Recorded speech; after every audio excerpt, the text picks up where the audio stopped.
Assalamualaikum warahmatullahi wabarakatuh. Saya Alia daripada TV PSS Pesat. Bersama saya, Assalamualaikum, nama saya Muhammad Ahmad Zikri.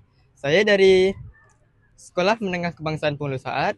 Saya memenangi acara 110 meter lelaki bawah 15 berpagar. okey, apa perasaan awak sebab saya dengar-dengar awak ni tingkat pertama sekolah awak?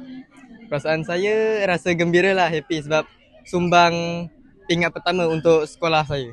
Okey, apa strategi awak? Strategi saya